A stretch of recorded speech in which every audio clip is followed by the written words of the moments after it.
So have you ever found yourself struggling to speak English language?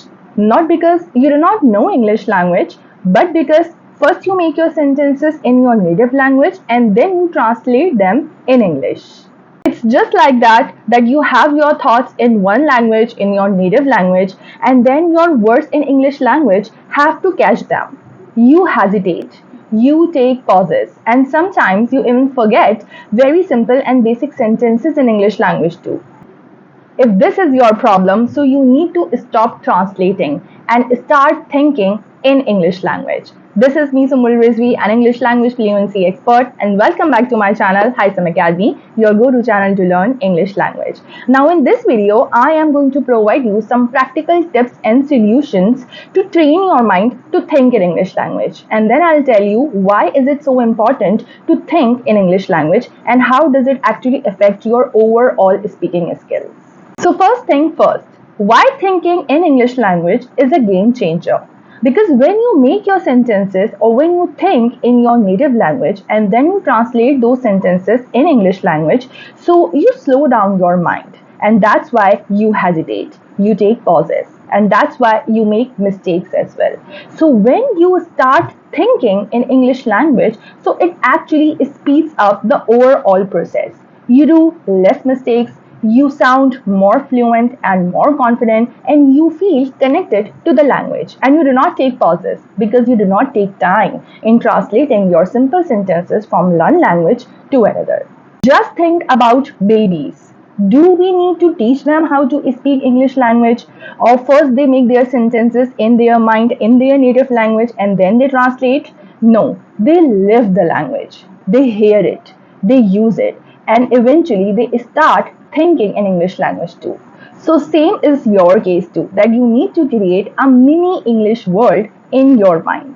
Let's talk about some signs that you are not thinking in English language. So the first one is that you pause a lot while speaking, because when you will be speaking, so you will be taking some time to translate those sentences from one language to another, and that's why you pause a lot or you hesitate or you stuck a lot. Secondly, you can understand English language, but when it comes to speaking, so you cannot. Again, the same reason. Because for example, if you are watching a video, okay, English video for example, but if you think that I can easily understand English language, but when it comes to speaking, so I cannot speak English language. So this could be another reason that because you are not thinking in English language, that's why you cannot speak English language fluently. And finally, if you believe that I can write so well, like for example, if one gives me any topic to write about, like for example, education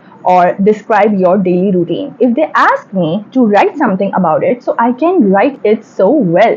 But when it comes to speaking, so I cannot speak. So again, the same reason. You are writing because you can take some time to just combine your ideas, synergize your ideas, and then you can just simply pen them down. But when it comes to speaking, so because you need to speak continuously, you cannot take time. So that's why you cannot speak English language, because you are not thinking in English language.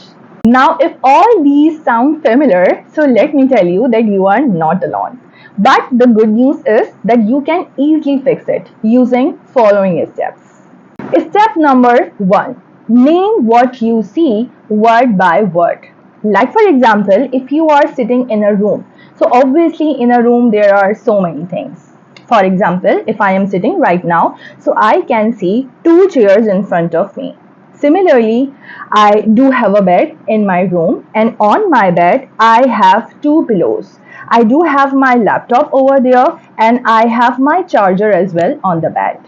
If you are in a room, so obviously the objects will be, for example, chair, curtains, window, bed. But for example, if you are outside, let's suppose that if you are at the park, so you can always name the objects in the park. Like for example, slides, jumping castle, or a mini restaurant, or whatever you see at the park.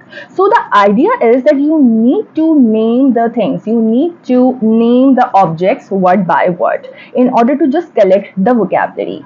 Similarly, for example, if you are sitting in a room but you know that outside it is raining, so you can add this detail as well, that I know that it is raining outside, or I know it is pouring down outside.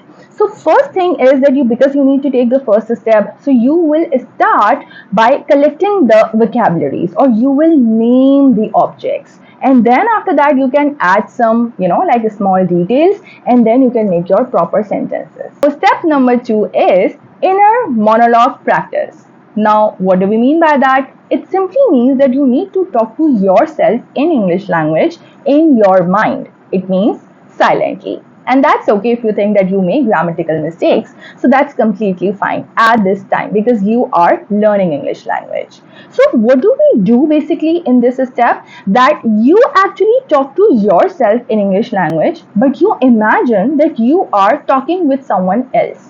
Like for example, you can ask some questions to yourself as if someone else is asking all these questions to you. Like for example, you can say, or you can ask that how was the event yesterday that you attended? So you can reply yourself that the event was amazing and I had a great time, and the people were so supportive over there, and the management was amazing. So in this way, you can actually talk to yourself, you can practice speaking English language silently in your mind. With step number 3, which is according to me really helpful and it is really interesting too, that is that you need to describe those things that you cannot name. Now, in the first step, I told you that you need to name every small and basic thing that you see. But in this step, I am telling you that you need to describe those things which you cannot name. Now, what do we mean by that? Like for example, if there is a thing that you do not know the name of, like for example, garage. Now, the name or the word garage is not coming to your mind, but you know that why do we use garage, or what is the purpose of garage. So you can describe garage in your own words. Like for example, you can say that it's just like a small room and we put our cars inside, or we have our cars inside. Now, what are you doing? That you are actually giving me the definition of garage. You are telling me, you are describing me the word garage. So, for example, if you do not know the name of one thing, so that's okay. Don't stop at this level. But you can always describe that particular object or that place or that anything, that could be anything. But just you simply need to describe it in your own words. Now, step number 4 is that you need to set a 5 minutes English only time. Now, in these 5 minutes, you can actually talk about anything. You can talk about any favorite thing. You can actually talk about your experience that you had. For example, if you attended a party or any event. And for example, if you think that it is really difficult for me to select a topic and then to speak about that topic. So no worries at all. No biggie. You can just simply talk about that how was your day. That's very simple. Like for example, you can say that today I woke up at 6 a.m. in the morning. After that, I brushed my teeth and washed my face. After that, I had my breakfast. After that, I went to office, and so on. So using and making these small sentences about your day can actually help you to talk in English language and to think in English language. Now, for example, if you ask me that when to talk, how and where we can talk to ourselves in English language for continuously 5 minutes. So I would say like anywhere. For example, if you are on a walk, if you are driving, or for example, if you are eating, or if you are taking shower, or for example, let's suppose like majority of the people to do that before hitting the sack or before going to sleep, they practice this 5 minute routine. So I would say that you can choose your time and you can choose your situation accordingly, because obviously situations they differ from person to person. So you can just make yourself comfortable in a situation and then you can just simply practice. That's very simple. And the final step is that you need to use English inputs daily. Now, what do we mean by that? In this step, you actually watch videos in English language, you listen podcasts in English language, and you just do not listen, but you practice at the same time as well. Like for example, you listen, then you pause, and then you repeat. You repeat the interesting phrases, and if you can, so you can learn or memorize some interesting phrases as well. So in this way, you will be able to listen English language and speak English language at the same time. After watching any video in English language, like you can always watch it with subtitles and without subtitles, but if you are at beginner level, so I would suggest you to watch any video with subtitles so that it would be easy for you that what they are actually speaking or what they are actually talking about. So watch English videos with subtitles and always in the end ask some questions to yourself related to that video. So it would be really easy and interesting for you. Remember this thing that the more English you hear, the more naturally it will come to your mind, and it would be very easy for you to speak English language fluently and naturally. So listening skills play a very vital and important role towards your speaking skills. Now the last segment is that what do we do if we get stuck? So be real, you will get stuck because this is your learning phase. But here are some of the things that you can do to yourself. First thing, that please don't think about grammar and just speak English language. People think about grammar. Whether are we making correct sentences in English or not? Are we making some mistakes or not? Don't think. When you think, you will pause. So don't think about grammar, about your mistakes.